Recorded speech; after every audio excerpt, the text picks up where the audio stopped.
नमस्कार, अड्डा पर आपका स्वागत है। मैं हूं विनोद कुमार शुक्ला। अड्डा पर आज चर्चा करते हैं जाट राजनीति की। जाट राजनीति महत्वपूर्ण है और पिछले विधानसभा चुनाव में भी इस पर काफ़ी चर्चा हुई, काफ़ी हुई और बहस भी हुई। विशेष रूप से किसान आंदोलन को लेकर के यह मामला और गरमाया हुआ था। लेकिन जाट राजनीति की एक बड़ी धुरी जयंत चौधरी, जो पूर्व प्रधानमंत्री चौधरी चरण सिंह के ग्रैंडसन हैं, उन्होंने अचानक पाला बदला और वो इंडी अलायंस छोड़ करके एनडीए में शामिल हो गए। इंडी अलायंस में उनको 7 सीटें ऑफर की गई थी। यहाँ पर उनको 2 सीटें ऑफर की गई हैं, बिजनौर और बागपत। बागपत पर भाजपा काबिज है, वो सीट उन्होंने उनको दे दी। और महत्वपूर्ण बात यह है कि जयंत चौधरी खुद लोकसभा चुनाव नहीं लड़ रहे हैं। अब ये जो जितनी मैं बातें बता रहा हूँ कि 7 सीट छोड़कर 2 सीटों पर आना, खुद चुनाव ना लड़ना, ये फिर वो राजनीति किस बात की, क्या राजनीति हो रही है, कि कौन सी राजनीति जयंत चौधरी कर रहे हैं जिसके कारण वो इस तरह की परिस्थितियों में नज़र आ रहे हैं।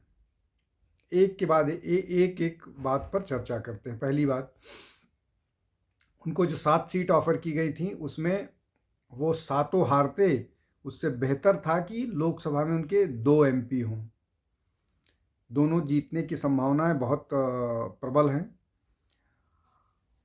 पश्चिम में जहां पर लगभग 14 से 15 लोकसभा सीटों पर जाट प्रभावी हैं, उन परिस्थितियों में जयंत चौधरी का एनडीए में आना निश्चित तौर पर, जो एनडीए की योजना है कि इस बार उत्तर प्रदेश में 80 की 80 सीट जीतेंगे, उसको ताकत मिलेगी। 80 जीतेंगे या नहीं जीतेंगे तो आने वाला समय बताएगा, लेकिन परिस्थितियां निश्चित तौर पर एनडीए के अनुकूल है।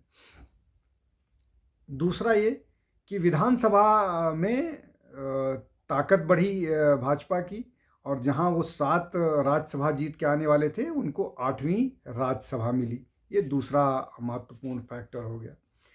तीसरा महत्वपूर्ण फैक्टर ये हो गया कि जो मुजफ्फरनगर, शामली, ये सारा इलाका है, वो हरियाणा से सिर्फ यमुना नदी के कारण अलग है। बाकी ये जाट प्रभाव वाला इलाका है और यहाँ पर पारिवारिक संबंध भी एक दूसरे से होते हैं। तो हरियाणा के लोगों की शादी पश्चिम उत्तर प्रदेश में, पश्चिम उत्तर प्रदेश के लोगों की शादी हरियाणा में होती है। तो एक फैमिली कनेक्ट भी है और ये प्रभाव भी है।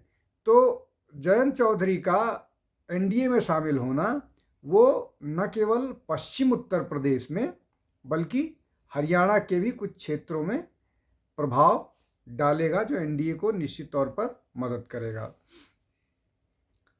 पश्चिम में कुछ स्थितियां इस तरह से लग रही थी कि शायद भाजपा को कुछ सीटों पर मुश्किल हो, लेकिन पूरा का पूरा जाट मतदाता एक साथ हो जाने पर, पहले ये बोला जाता था कि 60-40% का है, 60% जाट भाजपा के साथ है, 40% जयंत के साथ है, और उसके कारण उसको कुछ सीटों का नुकसान विधानसभा चुनाव में हुआ था। लेकिन लोकसभा में वो नहीं चाहती थी भाजपा, तो इसलिए अब वो भाजपा के साथ हैं, एनडीए में शामिल हैं। ये तो उत्तर प्रदेश और हरियाणा की बात हो गई, पश्चिम उत्तर प्रदेश और हरियाणा की बात हो गई। लेकिन इसका एक जो सबसे महत्वपूर्ण पहलू है वो है राजस्थान। राजस्थान में अगर आप बात करें तो वहाँ पर जाट नेता के नाम पर हनुमान बेनीवाल हैं, जो पहले पिछला चुनाव भाजपा के समर्थन से लोकसभा जीते थे। बाद में उनकी धीरे धीरे कांग्रेस से नज़दीकी हो गई और कांग्रेस की तरफ चले गए, लेकिन वो ऐसे नेता नहीं हैं जिनका प्रभाव पूरे राजस्थान में हो।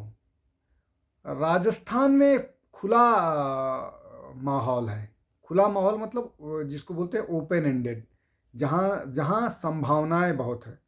उन संभावनाओं में जब पूरा का पूरा ये इलाका या पूरा का पूरा देश राममय है, राम जन्मभूमि के मंदिर के बाद ओवरवेल्म्ड है, उन परिस्थितियों में अगर जाट नेता के तौर पर जयंत राजस्थान भी घूमेंगे तो उसका प्रभाव नजर आएगा।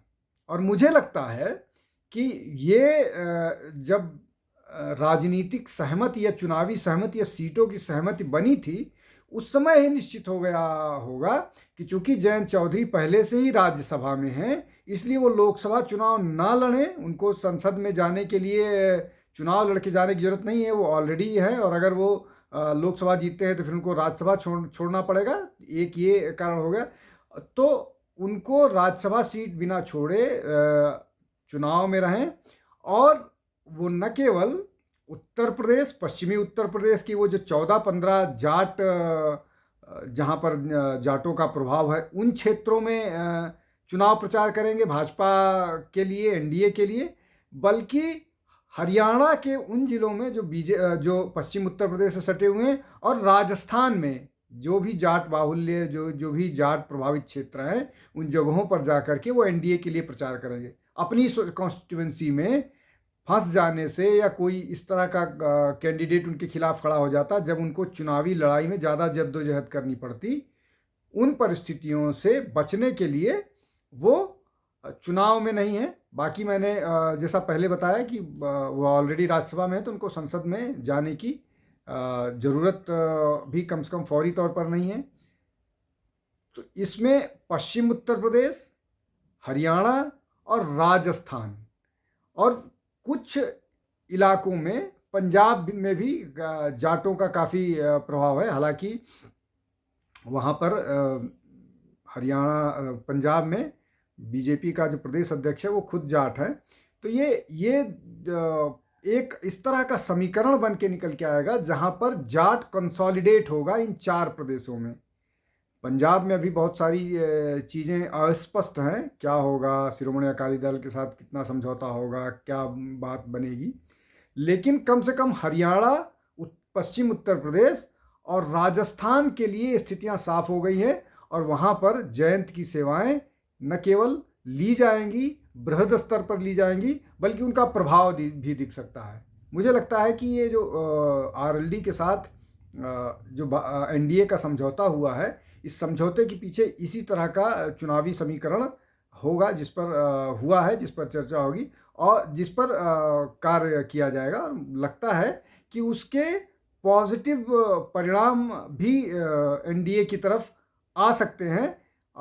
ऐसा जो उनके अपने इंटरनल सर्वेज हैं उनसे निकल के आ रही है कि अगर इस तरह की चीज़ें मैसिवली की जाएंगी तो निश्चित तौर पर जिस तरह की उम्मीद एनडीए उत्तर प्रदेश, राजस्थान और हरियाणा से लगाए हुए है वो पूरी होती दिख रही है। आप अड्डा पर जुड़ते रहिए, हमको लाइक कीजिए, सब्सक्राइब कीजिए, ज़्यादा से ज़्यादा लोगों तक पहुंचाइए, जिससे हम बेहतर वीडियो लेकर के आपके सामने आ सकें और एक्टिव हो सकें। बहुत बहुत धन्यवाद। कल फिर किसी इसी तरह के विषय के साथ हाजिर होऊंगा। नमस्कार।